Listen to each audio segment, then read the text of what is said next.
ha tocado un tema importante.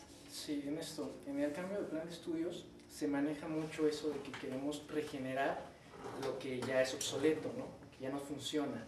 El problema en esto es, hay una restricción, la planta docente. La planta docente, está platicando más con un profesor que le decía, a mí me interesa mucho las matemáticas, le decía, bueno, ¿por qué no nos meten matemáticas, álgebra superior, para entender cómo es una teoría, lógica y todo ese tipo de cosas? Me dice, bueno, en primera, porque los profesores no están, la mayoría el ancho de los profesores no van a poder enseñar eso, no lo conocen. Si les damos un pequeño curso introductorio, van a repetir lo que están viendo. Y si hay algunos buenos, se les pudiera enseñar bien, yo creo que no tendrían la forma adecuada de poder transmitirlo, no tendrían esa pedagogía de la enseñanza. Entonces, en esto mi pregunta va dirigida a ¿qué pasaría con todas las academias? O sea, ¿cómo actualizar a los profesores en la enseñanza? Unos datos que nos estaba presentando sobre los profesores de carrera, que la mayoría son... Los profesores que dan en la licenciatura, que son de carrera, dices. Ajá. Ajá. Nos menciona aquí que el 57% son doctores, el 32% maestría, el 12% licenciatura. Y un punto que a mí me azoró bastante fue que la mayoría tenían más de 60 años. Por cosas personales, profesores de tipo que tienen más de 60 años, es muy difícil que se abran a diálogos o que tengan una forma más comprensiva con los alumnos. ¿Qué pasaría con esa relación? Sería la segunda pregunta. La primera sería, ¿qué pasaría con la planta docente? Y ya de ahí poder ingerir esta de qué pasaría con la renovación académica. Yo no creo que sea un problema de edad el estar abierto a la discusión y a la actualización. Creo que es más bien uno de los vicios que hemos desarrollado en la facultad ante la falta de vida colegiada entre los profesores. Creo que si tuviéramos una mayor vida colegiada en las distintas áreas, podríamos vencer precisamente esas resistencias a la actualización y a la superación docente, porque muchas veces los programas de actualización y superación no se diseñan tomando en cuenta también los intereses de la propia planta. Aquí tiene que haber una interacción. La administración no puede definir las prioridades académicas si no es en un diálogo permanente con las áreas. Perdón que lo interrumpa, profesor. Tenemos como dos grandes conjuntos de profesores, ¿no? Que se conforman la planta académica. Tiempo completo, ¿no? Que entiendo son los profesores de carrera y profesores de asignatura. Es decir, aquellos que se contratan cada semestre.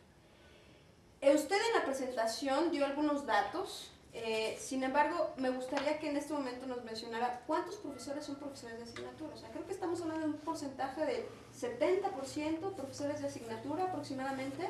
Sí, nosotros tenemos en la actualidad 110 profesores de tiempo completo. El resto de nuestra planta se reparte en profesores de asignatura y ayudantes del profesor. Los profesores de asignatura, por aquí debo tener el dato, pero han de ser aproximadamente unos 390, 400 profesores de asignatura y el resto son ayudantes de profesor, casi 360. Entonces, esas son estamos hablando que podríamos bosquejar, ¿no? Un perfil de profesor, el grueso, que no es el que entra a las 7 de la mañana y se tiene que ir a las 9 de la noche, que es el que escribe, que es el que dirige tal vez una revista, sino es otra clase de profesor que viene a dar clase y tiene que ir tal vez a CCH Naucalpan, y lo tiene que, porque, vamos, la figura de asignatura se creó en un momento histórico en el cual los profesores podían hacer eso porque la escuela estaba en el centro, porque ellos eran secretarios o secretarios de alguna de las dependencias del Estado, y entonces se formaban. De hecho, esa era la figura que prevalecía en las primeras décadas de la escuela. Incluso un dato que mucha gente no conoce es que durante mucho tiempo la carrera de economía se impartía solo en la tarde, porque era la hora en la que los profesores que trabajaban en el sector público podían ir a dar clase. Pero efectivamente hay quien ha hecho de lo que era una actividad complementaria a su ingreso principal, su actividad principal, y que entonces tiene que estar sumando clases de asignatura no solamente en la facultad, sino en otros espacios de la universidad o en otras escuelas para poder complementar su salario. Entonces, efectivamente, la carga docente principal recae en este sector, Aquí habría que distinguir entre los profesores de asignatura que ya cuentan con la definitividad y aquellos que no cuentan con la definitividad, porque los que ya son definitivos no tienen que renovarse mensualmente su contrato, ellos ya son definitivos en la asignatura en la que ganaron su concurso. Un primer paso para poder mejorar las condiciones de esta parte tan importante del personal de la facultad es precisamente eso, avanzar en la definitividad de los profesores de asignatura.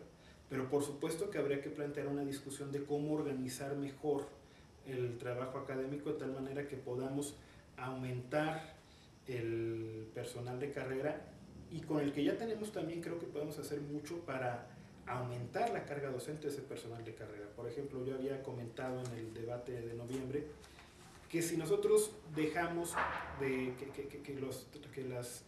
el dirigir 3 o más tesis en trabajo para examen profesional cuente como un grupo para los profesores de tiempo completo, estaríamos obligando a muchos profesores a que den más cursos, ¿no?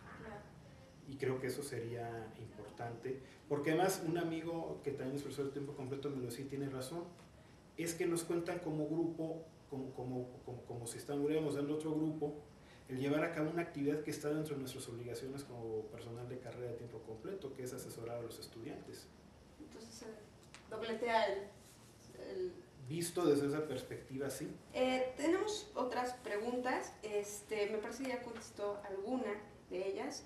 Es claro, ya se mencionó, que una de las principales tareas del siguiente director es impulsar la reforma académica del plan de estudios de la licenciatura, del sistema escolarizado. Considerando los elementos expuestos anteriormente, ¿qué tipo de egresado cree que se debería priorizar formar en nuestra facultad? ¿Economistas competitivos, según los requerimientos del mercado laboral, o quizá los economistas propiamente llamados científicos, entre comillados competitivos y entre comillados científicos, que están orientados más a una resolución, así los definimos, ¿no?, de problemas sociales importantes del país, llámese pobreza, desigualdad, ¿no?, las crisis ambientales que inclusive ya en este momento se hablan. Yo creo que no tendría por qué haber una disyuntiva entre ambos perfiles de profesionista. Creo que como parte también de la crisis que ha habido, de la crisis de visión que ha habido en las últimas décadas del crecimiento económico, vimos fenómenos interesantes. Cuando yo ingresé a la facultad, tengo muy presente que en un congreso de estudiantes de economía al que asistí en Baja California, nos presumía el entonces director de la Escuela de Economía de allá, que ellos habían llevado a cabo una reforma académica para hacer competitiva a su licenciatura en economía, en donde habían metido un montón de materias de administración, finanzas, informática, lo cual les dibujaba el perfil propiamente de la carrera de economía. Yo creo que nuestra prioridad como facultad de la principal universidad del país es formar economistas científicos, con las mejores capacidades para desempeñarse en el mercado laboral, pero sin perder de vista que nuestro objetivo principal debe de ser formar economistas científicos para precisamente contribuir a la solución de los problemas del país. Creo que esa es nuestra principal diferencia con otras escuelas de economía. Esa debiera ser la mística, creo yo, de todas las escuelas públicas de economía, pero con más razón la de esta universidad, que es la más importante, es la Universidad Nacional. Y creo que, por supuesto, que todas aquellas habilidades que sirvan para el desempeño laboral deben de fortalecerse, deben de incluirse, pero sin perder de vista el objetivo principal, porque esa debe de ser precisamente nuestra característica. Un economista que además tiene una formación mucho más amplia de la que tienen la mayoría de los profesionales, no solo en México, sino en el mundo. Ya no digan desde el punto de vista de los enfoques que se estudian, que por supuesto que es una gran riqueza que nosotros enseñemos aquí economía política. Incluso en muchas universidades del mundo, en particular en los Estados Unidos, vemos que están desapareciendo las materias de historia económica y de historia del pensamiento económico.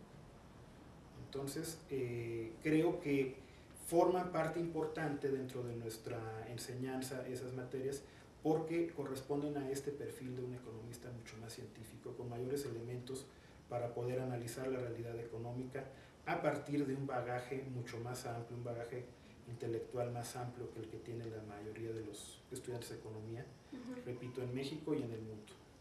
Bueno, pues